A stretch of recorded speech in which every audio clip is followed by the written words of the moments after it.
नमस्कार विद्यार्थी मित्रांनो, आज रयत शिक्षण संस्था सातारा कनिष्ठ महाविद्यालय कला शाखा गुणवत्ता विकास कक्ष जो आहे त्याच्या अंतर्गत आपण राज्यशास्त्र विषयाचं जो घटक आहेत केंद्र शासन आणि राज्य शासन जो ग्रामसेवक आणि तलाठी भरती जी आहेत त्या भरतीसाठी अतिशय उपयोगाचा हा जो घटक आहे तो घटक आपण आज या ठिकाणी घेतलेला आहे। या घटकामध्ये आज आपण बघणार आहोत कार्यकारी मंडळ।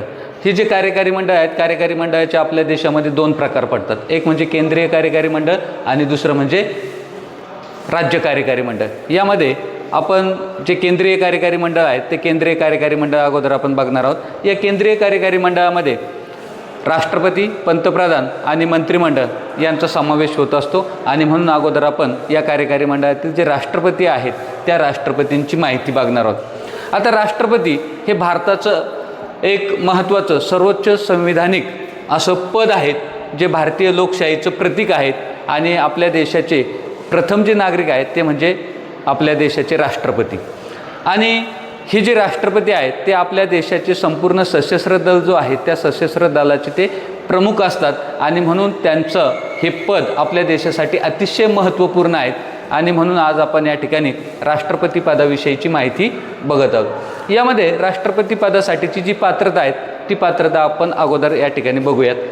आता राष्ट्रपती होण्यासाठी जी पात्रता आहे ती आपण या ठिकाणी 4 भागामध्ये बघणार आहोत। पहिलं म्हणजे भारतीय नागरिकत्व।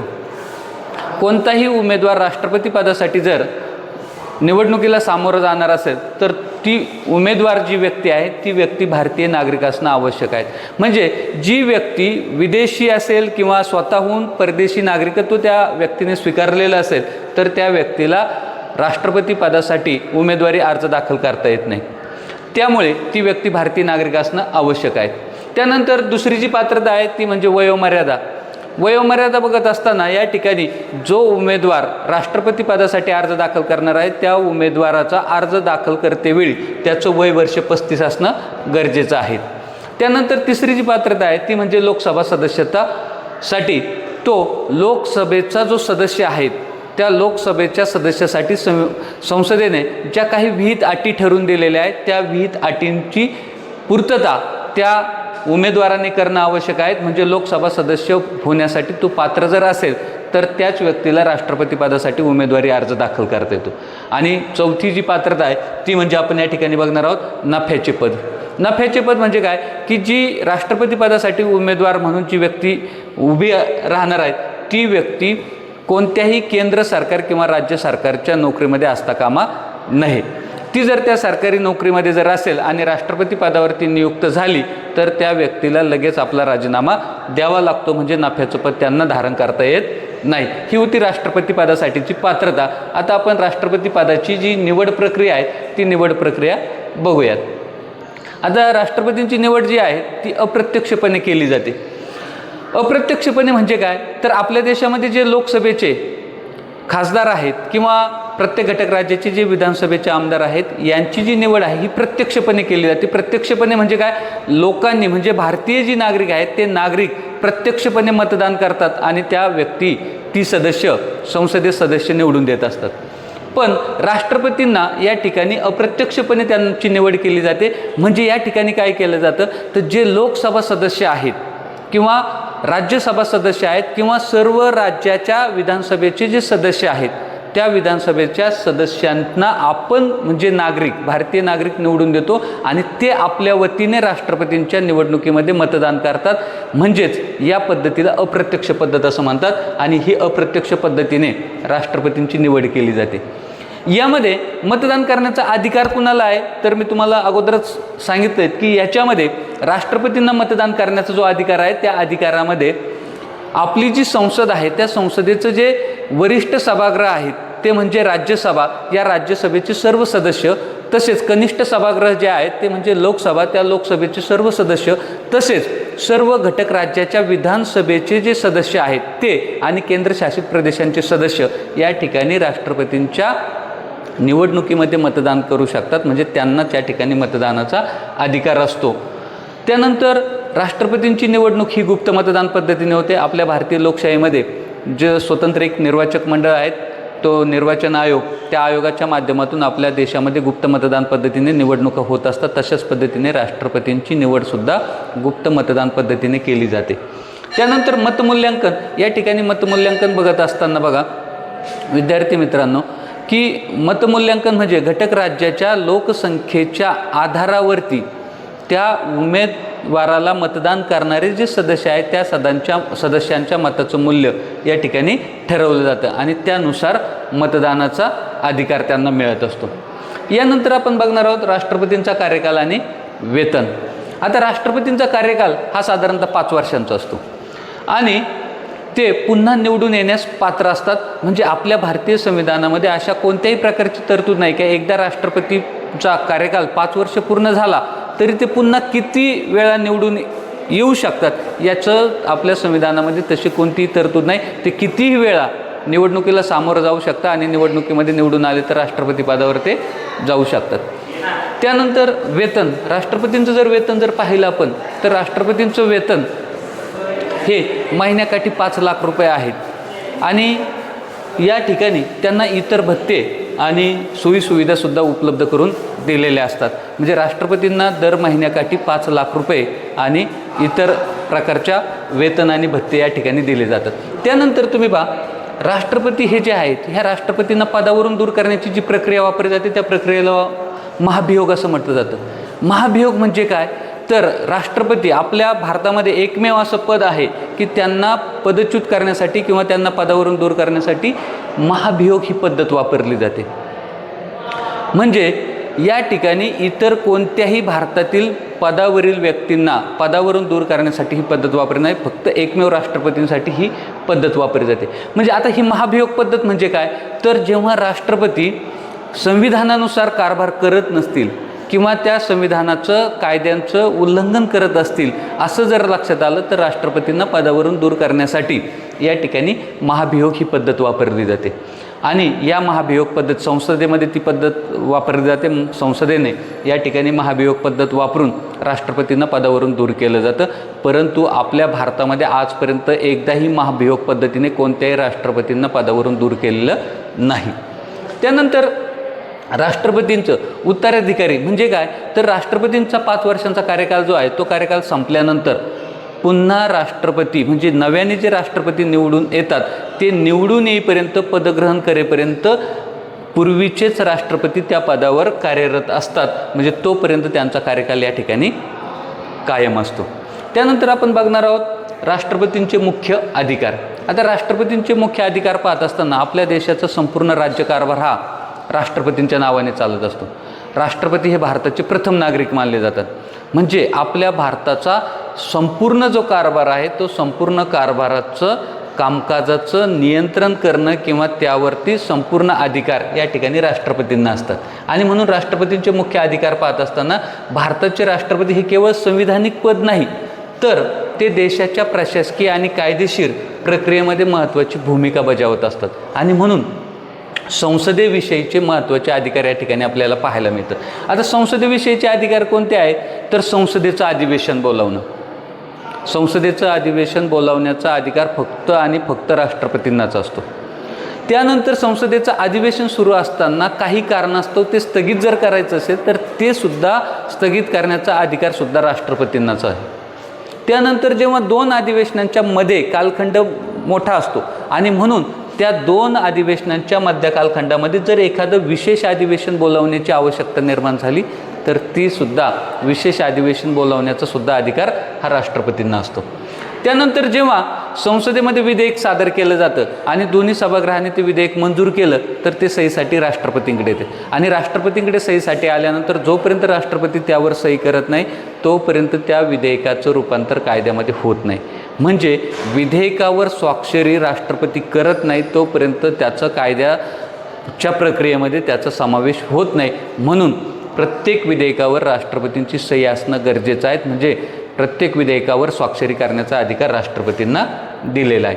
त्यानंतर नियुक्त्यांच्या बाबतीमध्ये आता नियुक्त्यांच्या बाबतीमध्ये जी महत्त्वाची पदं आहेत आपल्या देशातील त्यामध्ये पंतप्रधान असतील, मंत्रिमंडळ असेल, केंद्रीय मंत्रिमंडळ असेल, सर्वोच्च न्यायालयाचे न्यायाधीश असतील किंवा उच्च न्यायालयाचे न्यायाधीश असतील या ठिकाणी यांच्या नेमणुका करण्याचा अधिकारसुद्धा राष्ट्रपतींना असतो. पण ह्या नेमणुका करत असताना पंतप्रधान आणि त्यांच्या मंत्रिमंडळाचा सल्ला हा राष्ट्रपतींना घ्यावा लागतो आणि त्यानुसार राष्ट्रपती नेमणुका करत असतात. आणि त्यानंतर आपल्या भारतीय सशस्त्र दलाचे जे तिन्ही दल आहेत त्या तिन्ही दलांचे सरसेनापती म्हणून राष्ट्रपतींना आपली भूमिका बजवावी लागते. म्हणजे अशा प्रकारचे राष्ट्रपतींचे मुख्य अधिकार आपल्याला पाहायला मिळतात. याच्या व्यतिरिक्त सुद्धा आपल्याला काही राष्ट्रपतींचे अधिकार आहेत. ते अधिकार कोणते? तर त्यामध्ये राष्ट्रपतींचा न्यायविषयक अधिकार आणि आणीबाणीविषयक अधिकार. आता न्यायविषयक अधिकार बघत असताना बघा, राष्ट्रपती एखाद्या गुन्हेगाराची शिक्षा कमी करणं, म्हणजे जेव्हा सर्वोच्च न्यायालयाने एखाद्या गुन्हेगाराला शिक्षा दिलेली असेल तर तो गुन्हेगार जेव्हा राष्ट्रपतींकडे दयेचा अर्ज करतो तेव्हा त्याची शिक्षा कमी करणं किंवा मृत्यूदंडाची शिक्षा जर दिलेली असेल तर राष्ट्रपतींकडे जेव्हा दयेचा अर्ज येतो तेव्हा राष्ट्रपतींची जर खात्री झाली की या गुन्हेगाराच्या संदर्भामध्ये दया दाखवणं आवश्यक आहे तेव्हा राष्ट्रपती त्याची मृत्यूदंडाची शिक्षासुद्धा काय करू शकतात? माफ करू शकतात किंवा रद्द करू शकतात. त्याची शिक्षेला माफी देऊ शकतात. हा न्यायविषयक त्यांना अधिकार आहेत. आणि त्यानंतर न्यायविषयक अधिकारामध्ये आणखीन म्हणजे या ठिकाणी जे सर्वोच्च न्यायालयाचे न्यायाधीश, उच्च न्यायालयाचे न्यायाधीश या न्यायाधीशांची नेमणूकसुद्धा त्यांना करण्याचा अधिकार असतो. आणि हा संपूर्ण जो अधिकार न्यायविषयक ते वापरतात तो अधिकार वापरत असताना केंद्रीय मंत्रिमंडळाच्या सल्ल्यानुसार तो वापर करत असतात. त्यानंतर आणीबाणीविषयक अधिकार पाहताना आणीबाणीविषयक त्यांना 3 प्रकारचे अधिकार आहेत. आपल्या देशामध्ये 3 आणीबाणींचे 3 प्रकार पडतात. त्यामध्ये पहिला आणीबाणीचा जो प्रकार आहे तो म्हणजे राष्ट्रीय, दुसरा राज्य आणि तिसरा आर्थिक आणीबाणी. आता राष्ट्रीय जी आणीबाणी आहेत ती राष्ट्रीय आणीबाणी म्हणजे काय? तर जेव्हा आपल्या राष्ट्राचा कारभार सुरळीतपणे नाही किंवा त्यामध्ये राज्य कारभारामध्ये काही गोंधळ असेल तेव्हा राष्ट्रीय आणीबाणी जाहीर करण्याचा अधिकारसुद्धा राष्ट्रपती वापरत असतात. त्यानंतर राज्य आणीबाणी, ज्याला आपण राष्ट्रपती राजवट असं म्हणतो, एखाद्या घटक राज्याच्या राज्यकारभारामध्ये जर काही गोंधळ निर्माण झाला आणि तशा पद्धतीचा अहवाल त्या घटक राज्याच्या राज्यपालांनी राष्ट्रपतींकडे जर पाठविला तर राष्ट्रपतींची खात्री झाली तर राष्ट्रपती त्या घटक राज्यामध्ये राज्य आणीबाणी म्हणजेच राष्ट्रपती राजवट लागू करू शकतात. हाही एक अधिकार त्यांना आहे. आणि राष्ट्रीय आणीबाणी, त्यानंतर राज्य आणीबाणी आणि तिसरा जो प्रकार आहे तो म्हणजे आर्थिक आणीबाणी. जेव्हा आपल्या देशाची अर्थव्यवस्था संकटात येते त्यावेळी आपल्या देशामध्ये आर्थिक आणीबाणी लागू करण्याचा सुद्धा अधिकार राष्ट्रपतींना या ठिकाणी असतो. म्हणजे अशा पद्धतीने राष्ट्रपतींचे न्यायविषयक आणि आणीबाणीविषयक अधिकार आहेत. म्हणजे आपल्या राष्ट्रपतींचं हे सर्वोच्च पद असल्यामुळे त्यांना असे अनेक प्रकारचे अधिकार या ठिकाणी दिलेले आहेत. हे झालं राष्ट्रपती. आता आपण बघणार आहोत उपराष्ट्रपती. आता उपराष्ट्रपतींची भूमिका आणि निवड हा मुद्दा अगोदर आपण बघूयात. आता उपराष्ट्रपतीपद हे पदसुद्धा राष्ट्रपतींच्या गैरहजेरीमधील अतिशय महत्त्वपूर्ण पद मानलं जातं. ज्यावेळी राष्ट्रपती आजारी असतील किंवा गैरहजर असतील किंवा जेव्हा ते विदेशात दौऱ्यानिमित्ताने असतील त्यावेळी राष्ट्रपतींचं पद जेव्हा रिक्त असेल तेव्हा संपूर्ण जबाबदारी राष्ट्रपतींची ही उपराष्ट्रपतींवर येत असते. आणि तेव्हा उपराष्ट्रपती हे देशाचा कारभार सांभाळत असतात. हा कारभार करत असताना राज्यसभेचे पदसिद्ध अध्यक्ष म्हणून सुद्धा त्यांना जबाबदारी पार पाडावी लागते. आणि म्हणून त्यांची निवड प्रक्रिया आपण या ठिकाणी बघूया. निवड प्रक्रियेमध्ये बघा विद्यार्थी मित्रांनो, उपराष्ट्रपतींची निवड ही सुद्धा राष्ट्रपतींसारखी गुप्त मतदान पद्धतीने होत असते. त्यांची जी पात्रता आहे ती पात्रतासुद्धा राष्ट्रपतींची जी पदासाठीची जी पात्रता आहे तीच पात्रता उपराष्ट्रपती पदासाठी आहेत. म्हणजे ते भारतीय नागरिक असावे. त्यानंतर वयवर्ष 35 त्यांचं पूर्ण असावं. त्यानंतर उपराष्ट्रपती पदासाठी जेव्हा उमेदवारी अर्ज भरतो तेव्हा ती व्यक्ती मानसिक विकलांग नसावी किंवा दिवाळखोर म्हणून घोषित झालेली नसावी. अशा काही त्यांच्या पात्रतेच्या अटी आहेत. त्या पात्रतेच्या अटी संसदेने वेळोवेळी विहित अटी दिलेल्या असतात. त्या अटींची पूर्तता केल्यानंतर उपराष्ट्रपती त्या पदावर नियुक्त होऊ शकतात. त्यानंतर आता उपराष्ट्रपतींची मुख्य भूमिका. आता उपराष्ट्रपतींची मुख्य भूमिका काय? सर्वात महत्त्वाचं म्हणजे जेव्हा राष्ट्रपती अनुपस्थित असतात तेव्हा पूर्ण त्यांचा कार्यभार हा उपराष्ट्रपती सांभाळत असतात.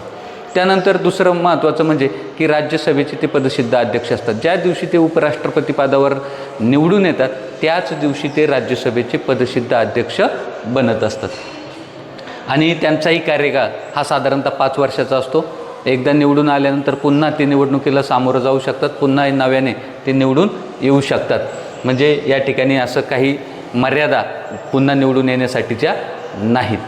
त्यानंतर उपराष्ट्रपतींचा कार्यकाळ आणि वेतन. कार्यकाळ तर आपण बघितलंच की साधारणतः 5 वर्ष हा त्यांचा कार्यकाल असतो आणि पुन्हा नव्याने ते निवडून येण्याससुद्धा पात्र असतात. पण त्यांना जर राजीनामा द्यायचा असेल तर ते राजीनामा उपराष्ट्रपती आपला राजीनामा राष्ट्रपतींकडे देऊ शकतात.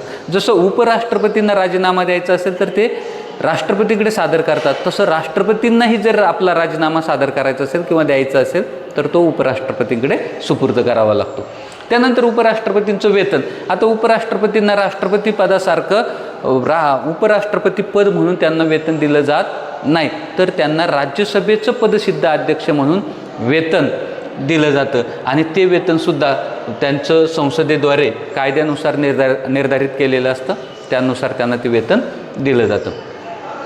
त्यानंतर उपराष्ट्रपतींचे मुख्य अधिकार आणि कर्तव्य हे बघत असताना ते राज्यसभेचे पदसिद्ध अध्यक्ष असतात आणि राज्यसभेचे पदसिद्ध अध्यक्ष असताना राज्यसभेतील कामकाजावर नियंत्रण ठेवणं, राज्यसभेमध्ये जेव्हा विधेयकांवर चर्चा होते त्यामध्ये चर्चा नियंत्रित करणं किंवा सभागृहामध्ये शिस्त राखणं, अशा प्रकारचं राज्यसभेचं पदसिद्ध अध्यक्ष म्हणून त्यांना कार्य करावं लागतं किंवा भूमिका आपली बजवावी लागते. त्यानंतर राष्ट्रपतींच्या काही जबाबदाऱ्या आहेत, उपराष्ट्रपतींच्या सुद्धा काही जबाबदाऱ्या आहेत. त्यामध्ये जेव्हा राष्ट्रपतींचं पद रिक्त होतं किंवा ते परदेशात जातात तेव्हा उपराष्ट्रपती राष्ट्रपतींची संपूर्ण कार्य जी आहेत ती संपूर्ण कार्य पार पाडण्याचं जबाबदारी त्यांना या ठिकाणी करावी लागते. म्हणजे हे अधिकार उपराष्ट्रपती पदाला भारताच्या प्रशासनामध्ये एक महत्त्वाचं स्थान उपलब्ध करून देत असतात आणि सरकारी धोरणावर सुद्धा त्यांचा प्रभाव पडत असतो. जेव्हा जेव्हा राज्यसभेमध्ये विधेयकं आणि धोरणांवर चर्चा घडत असते तेव्हा त्या ठिकाणी ती घडून आणण्यासाठी उपराष्ट्रपती मदत करतात आणि त्यामुळे सरकारी धोरणांवर अप्रत्यक्षपणे उपराष्ट्रपतींचा प्रभाव पडत असतो. म्हणजे अशा पद्धतीने कार्यकारी मंडळातील राष्ट्रपती उपराष्ट्रपतीपद हे महत्त्वाचं मानलं जातं. आणि त्यानंतर आपण तिसरं पद बघणार आहोत ते म्हणजे पंतप्रधान. आता पंतप्रधान हे पद बघत असताना अगोदर आपण राष्ट्रपती आणि पंतप्रधान यांच्यातील संबंध काय आहेत ते बघूयात. आता आत्तापर्यंत आपण राष्ट्रपतींची कार्य आणि अधिकार पाहिली, त्यामध्ये आपण असं म्हटलं की राष्ट्रपती हे देशाचे प्रथम नागरिक आहेत. आपल्या देशाचा संपूर्ण कारभार हा राष्ट्रपतींच्या नावाने चालत असतो. परंतु या ठिकाणी जर बघितलं तर राष्ट्रपती हे सत्तेचे नाममात्र प्रमुख आहेत, मात्र पंतप्रधान हे सत्तेचे वास्तविक प्रमुख आहेत. म्हणजे आपल्या देशाचा संपूर्ण जो कारभार आहे त्या कारभाराचं किंवा त्या सत्तेचे वास्तविक जे प्रमुख आहेत ते पंतप्रधान असतात. म्हणजे राष्ट्रपती हे नाममात्र संविधानिक प्रमुख असतात, तर पंतप्रधान हे मात्र वास्तविक कार्यकारी प्रमुख असतात. म्हणजे खरे आपले जे निर्णय किंवा जी धोरणं आखली जातात ती पंतप्रधान या ठिकाणी आखत असतात.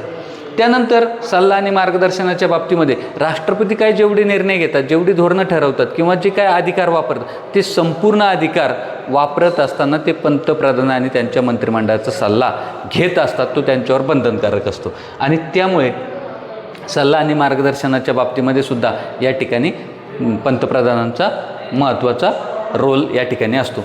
त्यानंतर संवादाचा दुवा. पंतप्रधान हे राष्ट्रपती आणि मंत्रिमंडळ यांच्यातील प्रमुख एक दुवा म्हणून काम करत असतात आणि मंत्रिमंडळाचे जे काही निर्णय होतात ते मंत्रिमंडळाचे निर्णय राष्ट्रपतींना कळवण्याचं काम ते या ठिकाणी करत असतात. त्यानंतर नियुक्ती आणि प्रशासकीय निर्णय. नियुक्ती आणि प्रशासकीय निर्णयाच्या बाबतीमध्ये पंतप्रधान हे इतर मंत्र्यांच्या जेव्हा नेमणुका करायच्या असतात तेव्हा पंतप्रधान इतर मंत्र्यांची नावं राष्ट्रपतींना सुचवितात, तेव्हा राष्ट्रपती या ठिकाणी इतर मंत्रिमंडळाची नेमणूक करत असतात. म्हणजे मंत्रिमंडळाची नेमणूक जरी राष्ट्रपती करत असतील तरी पंतप्रधान त्यांना जी नावं कळवतील किंवा त्यांच्या पक्षातील जे सदस्य सुचवतील त्या सदस्यांची नेमणूक करण्याचं काम राष्ट्रपती करत असतात. आता आपण बघणार आहोत पंतप्रधान. पंतप्रधानांचा कार्यकाळ, पात्रता आणि निवड प्रक्रिया. आता भारतीय लोकशाहीमध्ये पंतप्रधान हे, मी याच्याही पूर्वी तुम्हाला सांगितलं की सरकारच्या वास्तविक कार्यकारी प्रमुख म्हणून जी भूमिका पंतप्रधान पार पाडतात ती खऱ्या अर्थाने आपल्या देशासाठी महत्त्वपूर्ण आहेत आणि म्हणून त्यांचं पदसुद्धा आपल्या देशासाठी, राष्ट्रासाठी अतिशय महत्त्वाचं आहे. आता त्यांचा कार्यकाल बघताना पंतप्रधानांचा कार्यकाल हा निश्चित नसतो, पण साधारणतः निवडून आल्यानंतर 5 वर्षे ते त्या पदावर राहू शकतात. आता 5 वर्ष त्या पदावर काम करण्यासाठी त्यांना लोकसभा ह्या सभागृहामध्ये त्यांच्या पक्षाला बहुमत असणं गरजेचं आहे. ज्या दिवशी त्या पक्षाचं बहुमत तो पक्ष गमवेल त्या दिवशी पंतप्रधानांना राजीनामा द्यावा लागतो. पण साधारणतः त्यांचाही कार्यकाल हा 5 वर्षांचा असतो. पात्रता राष्ट्रपतीप्रमाणेच या ठिकाणी पहिली पात्रता त्यांची भारतीय नागरिक असावं. कोणत्याही परदेशी व्यक्तीला किंवा एखाद्या भारतीय व्यक्तीने परदेशी नागरिकत्व स्वीकारलेलं असेल तर त्यांना या निवडणुकीला सामोरं जाता येत नाही. त्यानंतर पंतप्रधानांचा दुसरी जी पात्रता आहे ती म्हणजे ते एकतर राज्यसभा किंवा लोकसभेचे सदस्य असणं आवश्यक आहे. जर लोकसभा आणि राज्यसभेचे सदस्य नसतील तर त्यांनी पुढील 6 महिन्यामध्ये त्या सभागृहाची निवडणूक लढून कोणत्या तरी एका सभागृहामध्ये निवडून येणं आवश्यक असतं. म्हणजे 6 महिन्यांच्या आत कोणत्या तरी एका सभागृहाचं सदस्य त्यांना व्हावं लागतं. आणि लोकसभा सदस्य होण्यासाठी तुम्हाला माहितीच आहे त्याची वयोमर्यादा जी आहे ती 25 वर्ष आणि राज्यसभेसाठी 30 वर्ष ही आवश्यक असते. ही वयोमर्यादासुद्धा त्यांनी ती पूर्ण करणं आवश्यक आहे. आणि त्यांची जी निवड प्रक्रिया आहे ती निवड प्रक्रिया पाहताना की लोकसभेमध्ये जो बहुमत प्राप्त पक्ष आहेत त्या पक्षाचा जो नेता आहे त्या पक्षाचा नेता हा राष्ट्रपतींद्वारे पंतप्रधानपदी त्याची नियुक्ती केली जाते. जर त्या लोकसभेमध्ये कोणत्याही एका पक्षाला स्पष्ट बहुमत नसेल तेव्हा राष्ट्रपती आपल्या सदसद विवेकबुद्धीनुसार त्या पंतप्रधानपदी एखाद्या व्यक्तीची निवड करू शकतात. म्हणजे अशा पद्धतीने या ठिकाणी पंतप्रधानांची निवड प्रक्रिया ही संसदीय लोकशाहीच्या तत्त्वावर आधारित असते, जिथे जनतेच्या प्रतिनिधींना सरकार निवडण्याचा पूर्णपणे अधिकार असतो. ही झाली पंतप्रधानांच्या बाबतीतील पात्रता, कार्यकाळ, प्रधान अधिकार आणि त्यांच्या जबाबदाऱ्या. यामध्ये पंतप्रधान हे भारतीय लोकशाहीचे एक महत्त्वाचे केंद्रबिंदू आहे आणि केंद्र सरकारचे ते वास्तविक कार्यकारी प्रमुख असल्यामुळे त्यांना अतिशय महत्त्वाच्या जबाबदाऱ्या आणि कार्य पार पाडावी लागतात. त्यामध्ये पहिली जबाबदारी किंवा पहिलं त्यांचं जे कार्य आहे ते म्हणजे मंत्रिमंडळाचे प्रमुख म्हणून काम करावं लागतं. आता मंत्रिमंडळाचे प्रमुख म्हणून काम करताना जेव्हा राष्ट्रपती मंत्रिमंडळाची नेमणूक करतात तेव्हा त्या मंत्रिमंडळाची नावच किंवा त्यांच्या बहुमत प्राप्त पक्षाचे जे सदस्य आहेत त्या सदस्यातून जी नावं पंतप्रधान सुचवतील त्यांचीच नेमणूक राष्ट्रपती या ठिकाणी काय करत असतात, मंत्रिमंडळामध्ये त्यांची नेमणूक करत असतात. आणि म्हणून पंतप्रधान हे केंद्रीय मंत्रिमंडळाचे प्रमुख म्हणून काम करत असतात किंवा नेतृत्व म्हणून त्यांचं करतात. आता मंत्र्यांमध्ये खाती जी वाटप आहे ती खाती वाटप करण्याचं कामसुद्धा कोण करत असतात तर पंतप्रधान करत असतात. म्हणजे प्रत्येक मंत्र्याला स्वतंत्र खात्याची वाटप करण्याची जबाबदारी ही पंतप्रधानांची असते. आणि त्यामुळे मंत्रिमंडळ आणि राष्ट्रपती यांच्यामध्ये समन्वय साधण्याचं काम या ठिकाणी पंतप्रधान करत असतात. आणि पंतप्रधान हे काम करत असताना राष्ट्रपती आणि मंत्रिमंडळातील एक दुवा म्हणून महत्त्वाची भूमिकासुद्धा पार पडत असतात.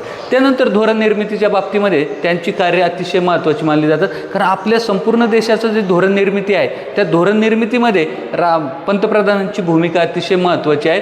कारण आपल्या देशांतर्गत किंवा जे आपल्या शेजारी राष्ट्र आहेत, परराष्ट्र आहेत, त्या परराष्ट्रांच्या धोरणांची निर्मितीसुद्धा करण्याची महत्त्वाची भूमिका पंतप्रधान पार पाडतात. त्यानंतर लोकसभेचा नेता म्हणून, कारण लोकसभेमध्ये ज्या बहुमत प्राप्त पक्षाला बहुमत आहे त्याच पक्षाचे पंतप्रधान आणि मंत्रिमंडळाची नेमणूक करण्याचा राष्ट्रपती करत असतात. आणि म्हणून आपल्या लोकसभेचा नेता म्हणून त्यांना या ठिकाणी काम करावं लागतं.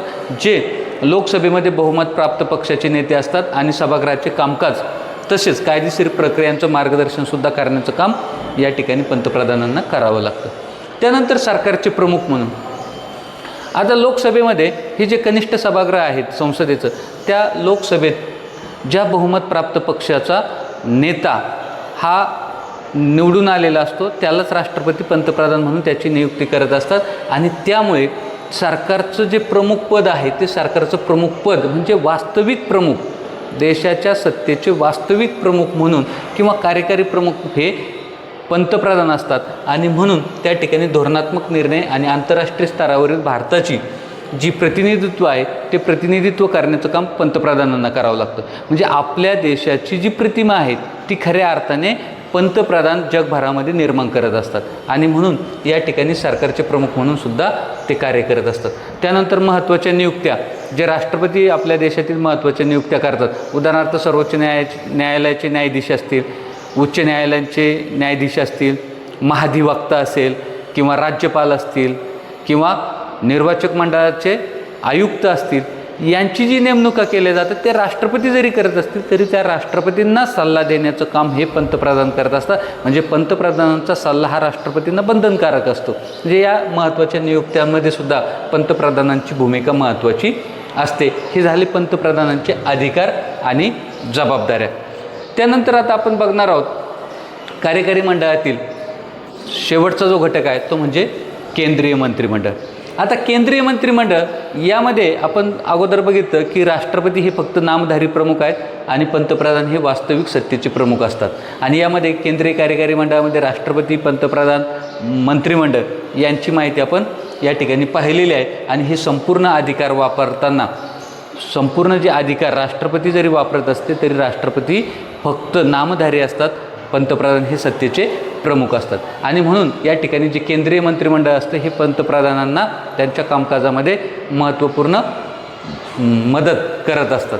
आता याच्यामध्ये पहा तुम्ही केंद्रीय मंत्रिमंडळाची माहिती बघताना केंद्रीय मंत्रिमंडळ हे भारताच्या केंद्र सरकारचे सर्वोच्च कार्यकारी मंडळ मानलं जातं.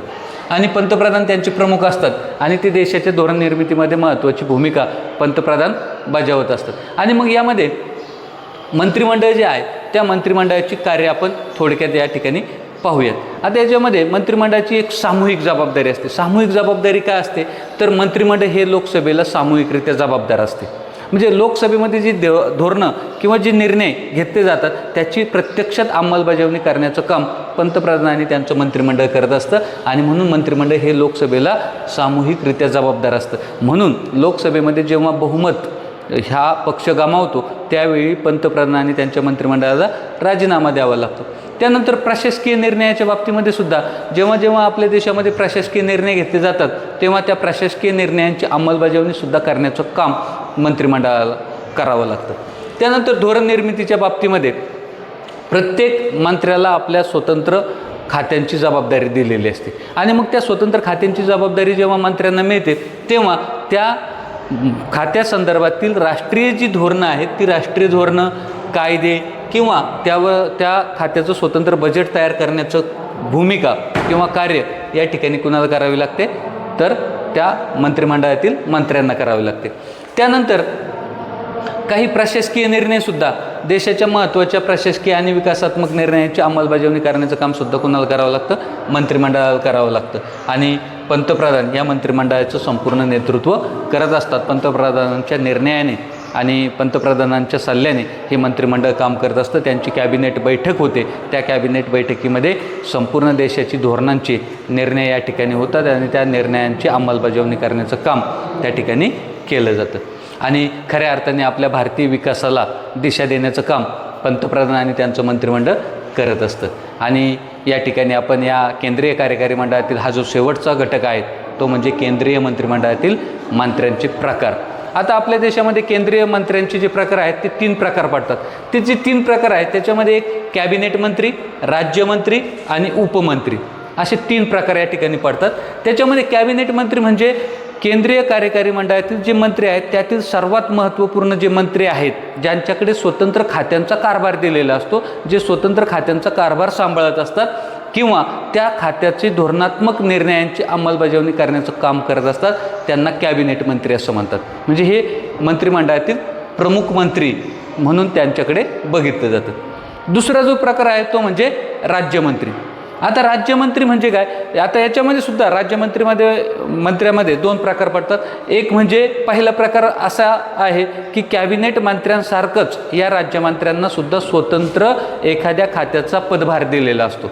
असे काही राज्यमंत्री असतात आणि असे काही राज्यमंत्री असतात की त्यांना या कॅबिनेट मंत्र्यांच्या खात्यांना मदत करण्याचं काम त्या राज्यमंत्र्यांना करावं लागतं. असे राज्यमंत्रीपदाचे सुद्धा 2 प्रकार पडतात, परंतु खऱ्या अर्थाने आपल्या देशामध्ये कॅबिनेट मंत्री, राज्यमंत्री आणि उपमंत्री हे 3 प्रकार आहेत. आणि उपमंत्री म्हणजे काय, तर हे जे उपमंत्री आहेत हे कॅबिनेट मंत्री किंवा राज्यमंत्र्यांना त्यांच्या कारभारामध्ये मदत करणं किंवा संसदीय कामकाजामध्ये मदत करण्यासाठी या उपमंत्र्यांची नेमणूक केलेली असते. म्हणजे अशा पद्धतीने या केंद्रीय मंत्रिमंडळामध्ये मंत्र्यांचे एकूण 3 प्रकार पडत असतात. आज आपण या ठिकाणी जे तलाठी भरती आणि त्याच्यानंतर ग्रामसेवक भरती या परीक्षा ज्या आहेत त्या परीक्षांना अतिशय उपयुक्त असा हा राज्यशास्त्र विषयातील जो घटक आहे तो म्हणजे केंद्रीय कार्यकारी मंडळ, त्या केंद्रीय कार्यकारी मंडळाची माहिती आपण पाहिलेली आहे. याच्यावरती तुम्हाला परत एक प्रामुख्याने राष्ट्रपती जे आहेत किंवा पंतप्रधान जे आहेत, त्यानंतर जे केंद्रीय कार्यकारी मंडळातील जे मंत्री आहेत त्या मंत्र्यांची त्यांचा कार्यकाल असेल, त्यांची पात्रता असेल, त्यांचं वेतन असेल, त्यांची जबाबदारी असेल, त्यांचं कार्य असेल किंवा त्यांचे अधिकार असतील, त्यांची या ठिकाणी आपण सविस्तर माहिती पाहिलेली आहे. या ठिकाणी पुन्हा एकदा की जे राष्ट्रपती आहेत, राष्ट्रपतींचा जो कार्यकाल आहे तो साधारणतः 5 वर्षाचा आहे, ही मी तुम्हाला अगोदरच सांगितलेलं आहे. राष्ट्रपतींच्या नावाने आपल्या देशाचा राज्यकारभार चालत असतो. राष्ट्रपती हे देशाचे प्रथम नागरिक मानले जातात. राष्ट्रपती आणि मंत्रिमंडळ यांच्यातील जो मुख्य दुवा असतो तो म्हणजे पंतप्रधान असतात. त्यानंतर राष्ट्रपती पदासाठी जो पात्रता आपण पाहिली त्या पात्रतेमध्ये राष्ट्रपती पदासाठी ती व्यक्ती भारतीय नागरिक असणं आवश्यक आहे. वयाची अट या ठिकाणी वयोमर्यादा त्यांची 35 आहेत, ती 35 वयोमर्यादा त्यांनी पूर्ण केलेली असावी. आणि आपली जी संसद आहे, संसदेच्या ज्या अटी आहेत संसद सदस्य होण्यासाठी त्या अटींची पूर्तता त्यांनी केलेली असावी. त्यानंतर आपण पंतप्रधानांच्या बाबतीतसुद्धा जी पात्रता पाहिली किंवा त्यांची जी अधिकार जबाबदाऱ्या उपराष्ट्रपती किंवा मंत्रिमंडळ त्या संपूर्ण याच्यावरती अनेक प्रश्न हे तलाठी भरती आणि ग्रामसेवक भरती या परीक्षेमध्ये विचारले जातात. त्यासाठी हा व्हिडिओ अगदी तुमच्यासाठी नक्कीच फायद्याचा ठरेल. तुम्हाला यामध्ये काही शंका असेल तर तुम्ही कमेंट बॉक्समध्ये नक्की कळवा. धन्यवाद.